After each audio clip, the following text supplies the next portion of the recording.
అందరికీ నమస్కారం అండి. ఈరోజు మనం స్పోర్ట్స్ అథారిటీ ఆంధ్రప్రదేశ్ నిర్వహిస్తున్న అమరావతి ఛాంపియన్షిప్ 2026 దీనికి సంబంధించి ప్లేయర్ రిజిస్ట్రేషన్ ఎలా చేసుకోవాలి, దీనికి సంబంధించిన వివరాలన్నీ కూడా ఇప్పుడు ఈ వీడియో ద్వారా తెలియజేయడం జరుగుతుంది. ముందుగా మన sports authority Andhra Pradesh website open చేసిన తర్వాత పైన మెనూలోనే మీకు అమరావతి ఛాంపియన్షిప్ అని చెప్పేసి ఒక ఆప్షన్ వస్తుంది. దాన్ని క్లిక్ చేయగానే మీకు ఇట్లాంటి పేజ్ నావిగేట్ అవుతుంది. సో ఇక్కడికి వచ్చేసరికి మనకి టోటల్గా 12 ఈవెంట్స్ పెట్టడం జరిగిందండి. 2 కేటగిరీస్ అండి. అంటే under 17, under 23. So under 17 boys and girls, అలాగే అండర్ 21 బాయ్స్ అండ్ గర్ల్స్. ఇక్కడ చూసుకుంటే మీరు 12 disciplines: archery, athletics, badminton, boxing, basketball, chess, hockey, kabaddi, kho kho, weight lifting, volleyball, yoga. So ఈ మనకి ఈవెంట్లు జరుగుతాయండి. First constituency selections, second district event, తర్వాత ఫైనల్ స్టేట్ ఈవెంట్ అండి. ఇది స్టార్టింగ్ డేట్ వచ్చేసి జూలై 15 టు ఆగస్ట్ 26 వరకు ఈవెంట్లు జరుగుతాయి. దీంట్లో మనం ప్లేయర్ రిజిస్ట్రేషన్ చేసుకోవాలండి. ఇది ప్లేయర్ రిజిస్ట్రేషన్ ఎలా అంటే, రిజిస్టర్ నౌ క్లిక్ చేయగానే మీకు హోమ్ స్క్రీన్లో ఓపెన్ అవుతుంది. ఈ స్క్రీన్లోకి వచ్చేసరికి ఇక్కడ ఒక స్పోర్ట్స్ అథారిటీ ఆంధ్రప్రదేశ్ వాళ్ళు ఒక ఆప్షన్ ఇచ్చారండి. ఏంటంటే, ప్రీవియస్ మన స్పోర్ట్స్ అథారిటీ ఆంధ్రప్రదేశ్లో ప్లేయర్గా రిజిస్టర్ అయి ఉంటే వారి యొక్క ఆధార్ నెంబర్ ఎంటర్ చేసి ఇక్కడ సెండ్ ఓటీపీ కొట్టగానే ఆటోమేటిక్గా మీరు లాగిన్ స్క్రీన్లోకి వెళ్ళిపోతారు. అంటే మెయిన్ రిజిస్టర్ స్క్రీన్లోకి వచ్చేస్తారు. లేదు, ఎప్పుడు కూడా రిజిస్టర్ అయ్యి లేరు అంటే మాత్రం వాళ్ళ ఆధార్ నెంబర్ ఎంటర్ చేయాలి, వాళ్ళు ఓటీపీ సబ్మిట్ చేసుకోవాలి. ఆధార్ ఓటీపీ వచ్చిన తర్వాత ఓటీపీ ఎంటర్ చేసి సబ్మిట్ చేయగానే వాళ్ళ వివరాలు వస్తాయి. సో ఈ ప్లేయర్గా రిజిస్టర్ అయినా అంటే ఇక్కడ డిఫరెంట్ కేటగిరీస్ ఉన్నాయండి. ఆల్రెడీ మీరు మామూలుగా ఇండివిజువల్గా ప్లేయర్గా రిజిస్టర్ అయ్యి ఉండొచ్చు, లేదా మీ కోచ్ కింద ప్లేయర్గా రిజిస్టర్ అయ్యి ఉండొచ్చు, అలాగే మీ కోచ్ కంటే స్పోర్ట్స్ అథారిటీ కోచ్ కింద, అలాగే సమ్మర్ క్యాంప్లో రిజిస్టర్ అయ్యి ఉండొచ్చు, అలాగే శాప్ లీగ్ రిజిస్టర్ అయ్యి ఉండొచ్చు, అలాగే మీ అసోసియేషన్స్ ఈవెంట్స్ జరిగినప్పుడు ఆ ఈవెంట్స్ దగ్గర ఎవరైనా మన SAAP sports authority Andhra Pradesh team technical team వచ్చిన వాళ్ళ చేత ప్లేయర్ రిజిస్టర్ చేసుకున్నా కూడా మీ ఆధార్ నెంబర్ ఇక్కడ వ్యాలిడ్ అవుతుందండి. లేదు, మీ ఆధార్ నెంబర్ కొత్తగా రిజిస్టర్ అయితే కన్ఫర్మ్గా మీ ఆధార్ నెంబర్ ఎంటర్ చేసి ఓటీపీ చేయాల్సి వస్తుంది. ఇప్పుడు ఇక్కడ మీకు ఈ వీడియో పర్పస్గా చూపించడం జరుగుతుంది కాబట్టి ఇక్కడ మీకు ఆధార్ నెంబర్ చూపించనండి. జస్ట్ ఇక్కడ ఎగ్జిస్టింగ్ ఆధార్ నెంబర్ కొడితే ఏమవుతుందో అది మాత్రం చూపించగలుగుతాను.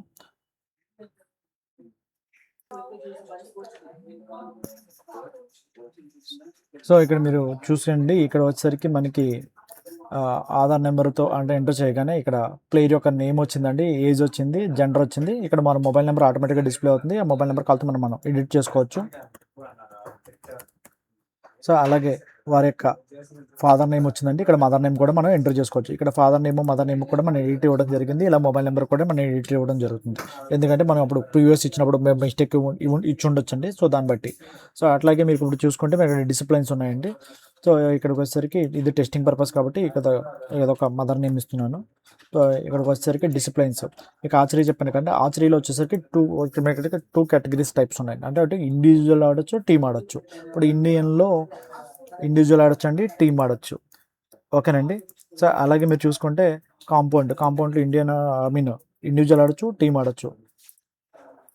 అలాగే రికవరీలో ఇండివిజువల్ ఆడొచ్చు, టీమ్ ఆడొచ్చు. అంతేగాని రెండు డిఫరెంట్ కేటగిరీలు తీసుకుని ఆడడానికి ఇక్కడ కుదరదండి.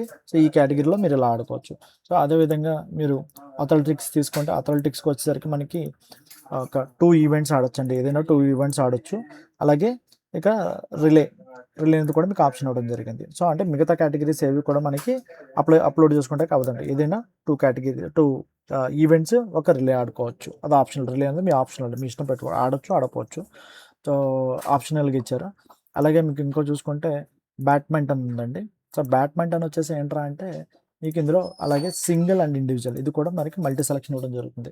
సో ఈ మల్టీ సెలక్షన్ మనం ఆడుకోవచ్చు. సో బాక్సింగ్ వచ్చేసి మనకి సింగిల్ ఈవెంటే ఉంటుందండి. బాక్సింగ్ వచ్చేసరికి మనకి వెయిట్ కేటగిరీస్ ఉన్నాయి.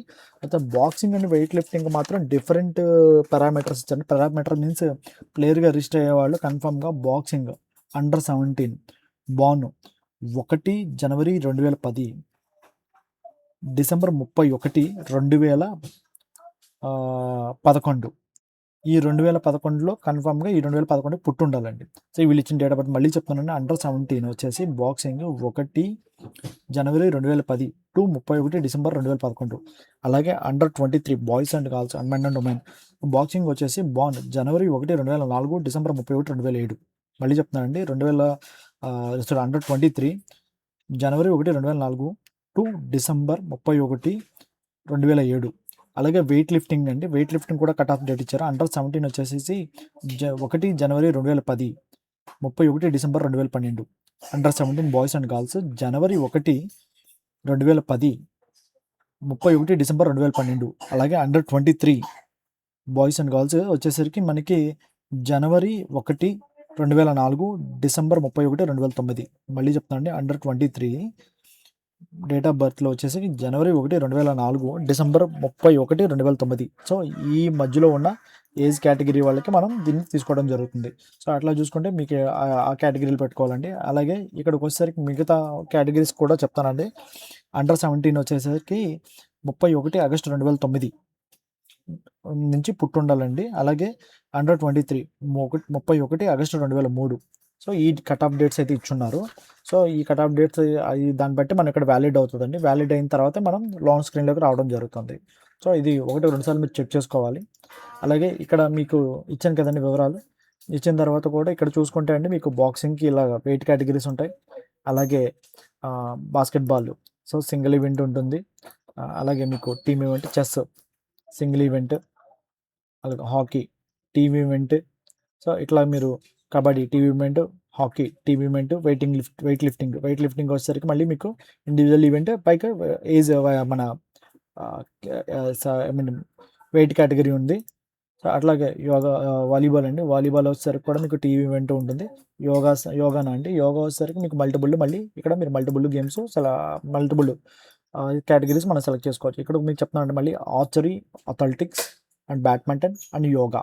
దీనికి మాత్రం మీకు ఒక గేమ్లో మల్టిపుల్ కేటగిరీస్ సెలెక్ట్ చేసుకోవచ్చు. మిగతా అన్నీ కూడా సింగిల్ కేటగిరీస్ ఆటోమేటిక్గా డిస్ప్లే అవుతాయండి. అలాగే ఇప్పుడు ఇక్కడ చూసుకుంటే మనం ఫోటో అప్లోడ్ చేసుకున్న తర్వాత ఇక్కడ మా డిస్టిక్ వచ్చేప్పుడు నేను చిత్తూరులో ఉన్నాను అండి. ఇన్ కేస్ నేను రిజిస్టర్ అయినప్పుడు చిత్తూరులో ఉన్నాను. బట్ ఇప్పుడు అనుకోకుండా బై మిస్టేక్ కాదు, బై సమ్ రీజన్స్ వల్ల నేను వేరే డిస్టిక్ వచ్చేసాను అనుకోండి. సపోజ్ సో ఏలూరు అనేది జిల్లా వచ్చేసాను. ఏలూరు జిల్లా వచ్చేసరికి ఏలూరు జిల్లాలో ఎక్కడ ఉంటున్నాను. సో ఏలూరులో ఏలూరు ఏ సచివాలయంలో ఆటోమేటిక్గా నేను ఏలూరు అర్బన్ తీసుకున్నప్పుడు ఏలూరు కాన్స్టిట్యున్సీ వచ్చేస్తుందండి. సో ఇక్కడికి వచ్చేసరికి నేను ఇప్పుడు ప్రీవియస్ రిజిస్టర్ అయినప్పుడు చిత్తూరులో ఉన్నాను. బట్ ఇప్పుడు ఏలూరులో ఉన్నాను. ఏలూరులో ఉన్నప్పుడు నా దగ్గర ఇక్కడ ఇదొక ప్రూఫ్ ఉన్నారు, రెసిడెన్షియల్ ప్రూఫ్. అయితే నేను కాలేజెస్ అవుతున్నాను, ఇప్పుడు కాలేజీ స్టూడెంట్ని. సో కాబట్టి నా కాలేజీ సర్టిఫికేట్ ఏదో ఒక రెసిడెన్షియల్ ప్రూఫ్ కానీ ఎడ్యుకేషన్ ప్రూఫ్ కానీ వ్యాలిడ్ ప్రూఫ్ ఏదైనా ఉంటేనే మీరు ఆ వ్యాలిడ్ ప్రూఫ్ని కన్ఫామ్గా సెలక్షన్ డేట్ అప్పుడు మా డిస్ట్రిక్ట్ స్పోర్ట్స్ అథారిటీ ఆఫీసర్కి కన్ఫామ్గా సబ్మిట్ చేయాల్సి వస్తుందండి. సో ఈ విధంగా మీరు సబ్మిట్ చేస్తారని మిమ్మల్ని వ్యాలిడ్ చేస్తారు, లేకపోతే ఏ మాత్రమైనా వాళ్ళు రిజెక్ట్ చేసే ఆప్షన్ కూడా ఉంది. దయచేసి మీరు ప్లేయర్గా రిజిస్టర్ అయ్యేటప్పుడు 1-2 సార్లు మీ గేమ్స్ కానీ, అలాగే మీ అడ్రస్ డీటెయిల్స్ కానీ, అలాగే మీ కాన్స్టిట్యున్సీ డీటెయిల్స్ కానీ అన్నీ 1-2 సార్లు వెరిఫై చేసుకుని రిజిస్టర్ చేసుకోవాలండి. రిజిస్టర్ చేసుకునేటప్పుడు కన్ఫామ్గా మీ రెసిడెన్షియల్ ప్రూఫ్ మాత్రం మా డిస్ట్రిక్ట్ స్పోర్ట్స్ అథారిటీ ఆఫీసర్ గారికి కన్ఫామ్గా మీరు సబ్మిట్ చేయాల్సి వస్తుంది. సో ఇప్పుడు పిన్ కోడ్ ఇచ్చానండి, తర్వాత మా అడ్రస్ ఇచ్చిన తర్వాత ఇక్కడ సబ్మిట్ అనే బటన్ ఎనేబుల్ అవుతుంది. ఈ సబ్మిట్ బటన్ క్లిక్ చేసేటప్పుడు ముందు మీరు మళ్ళీ చెప్తున్నాను అండి, 1-2 సార్లు మీరు ఇచ్చిన వివరాలన్నీ కూడా కన్ఫామ్గా చేసుకొని చూసి కన్ఫామ్గా దాన్ని సబ్మిట్ చేయండి. ఎందుకంటే మీరు ఒకసారి సబ్మిట్ చేసిన తర్వాత దీన్ని ఎడిట్ కానీ డిలీట్ కానీ చేయడం జరుగుతుంది. అలాగే మీరు ఇచ్చిన మొబైల్ నెంబర్కి ఆటోమేటిక్గా మేము మీ ప్లేయర్గా రిజిస్టర్ అయ్యారని చెప్పేసి మీకు ఒక SMS కూడా పంపడం జరుగుతుంది. సో ఇప్పుడు ఇవన్నీ వివరాలు ఇచ్చాం కదండి, ఇచ్చిన తర్వాత సబ్మిట్ కొట్టం కానీ ఆటోమేటిక్గా సబ్మిట్ సక్సెస్ఫుల్ అని ఒక ఐడి వచ్చింది మీకు. ఇదే మొబైల్ నెంబర్కి మీకు SMS కూడా వస్తుంది. ఈ రకంగా మీ ప్లేయర్ రిజిస్ట్రేషన్ చేసుకోవాల్సిందిగా తెలియజేస్తున్నాము. థ్యాంక్ యూ, ధన్యవాదాలు.